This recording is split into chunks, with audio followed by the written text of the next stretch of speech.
dans le prochain épisode de Un si grand soleil. Tandis que Manu découvre qu'Ève et Virgile enquêtent, Jules fait une proposition à Thaïs. Attention, les paragraphes qui suivent contiennent des spoilers sur l'épisode d'Un si grand soleil diffusé demain soir sur France 2. Si vous ne voulez rien savoir, ne lisez pas ce qui suit. Mercredi 26 avril 2023 dans Un si grand soleil.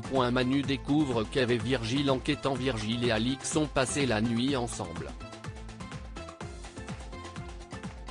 Au petit déjeuner, ce dernier appelle un ami concessionnaire automobile afin de trouver l'identité de la petite amie de Fred Sauzet grâce au numéro de sa plaque d'immatriculation.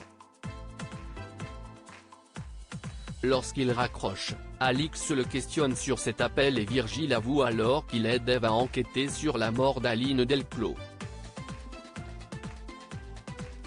Pendant ce temps, Ève tombe sur un petit mot laissé par Manu sur un paquet de biscuits et peine à retenir son émotion.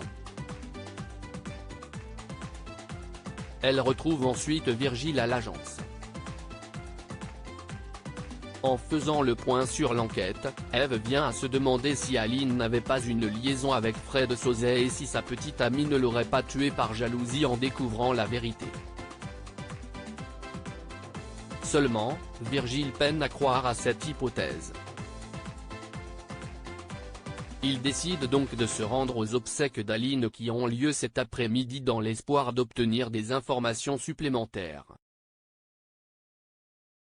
De son côté, le juge Laplace n'a toujours pas signé le document permettant de requalifier la mort d'Aline Delclos en assassinat, ce qui agace fortement Manu qui perd du temps dans son travail. Malgré tout, le policier se rend à l'enterrement d'Aline pour prendre des photos de l'assemblée et découvre que Virgile assiste lui aussi à la cérémonie. Plus tard, Virgile aborde Thibaut Delclos à la sortie du cimetière. Après lui avoir présenté ses condoléances, Virgile lui dit qu'Aline avait une très bonne réputation dans les courses de taureaux et que son patron a parlé d'elle dans des termes très touchants. Thibaut rétorque alors que Fred ne pensait pas un mot de ce qu'il disait. En effet, les rapports entre Fred et Aline étaient très tendus depuis qu'il avait repris la direction de la manade. Il lui raconte également que sa femme était une idéaliste à l'inverse de Fred qui ne pensait qu'à l'argent et à la notoriété de la manade. Et de préciser qu'Aline hésitait à démissionner. Le soir venu, Manu attend Virgile à la marina et lui demande ce qu'il faisait à l'enterrement d'Aline. Comprenant qu'ils enquêtent, Manu lui demande de laisser la police faire son travail. Seulement, Virgile rétorque qu'ils ne lâcheront pas tant qu'ils n'auront pas fait la lumière sur cette histoire. Lorsqu'il évoque le mal-être d'Ève, Manu l'arrête tout de suite et lui reproche de tout mélanger. Mais Virgile affirme le contraire car il sait ce qu'il fait et pourquoi. Contrairement à Manu, Virgile souligne qu'il est du côté d'Ève. Jules fait une proposition à Thaïs qui n'arrive pas à vendre les produits de type Green. Si le porte-à-porte ne fonctionne pas, l'adolescente est toutefois parvenue à vendre quelques produits au lycée bien que ce soit interdit. De son côté, Thaïs a elle aussi vendu des produits à certains de ses camarades. D'ailleurs, une jeune femme est tellement ravie des premiers effets de la crème qu'elle lui a acheté qu'elle en parle à tout le monde autour d'elle. Du coup, Thaïs enchaîne les ventes. Malheureusement, Sabine la surprend en train d'échanger de la marchandise contre de l'argent.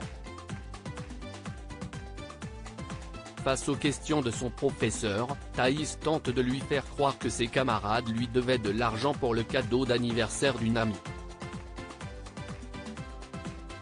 Plus tard, une femme travaillant à la cantine aborde Kira pour lui acheter des produits.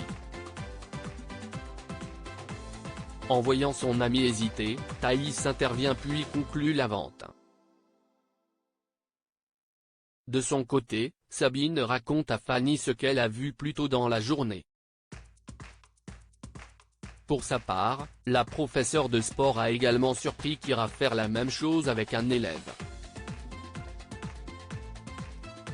Sabine se demande alors si Kyra et Thaïs trafiquent quelque chose. Non, loin de là, Kyra reçoit un appel de Jules qui leur propose d'aller boire un verre après les cours. Les adolescentes le retrouvent donc au 101. Après avoir distillé quelques conseils à Kyra afin de lui redonner confiance en elle pour vendre ses produits, Jules les invite à dîner. Seulement, Kyra décline car elle a prévu de passer la soirée à réviser avec Louis. Une déception pour Jules.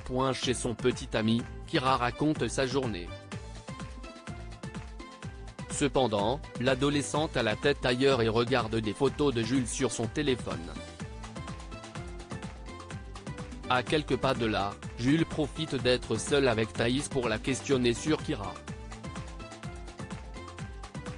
En effet, le directeur de Type Green ne semble pas insensible au charme de la jeune femme. Toutefois, Thaïs dévie rapidement la conversation et prie Jules de la faire évoluer au sein de la société.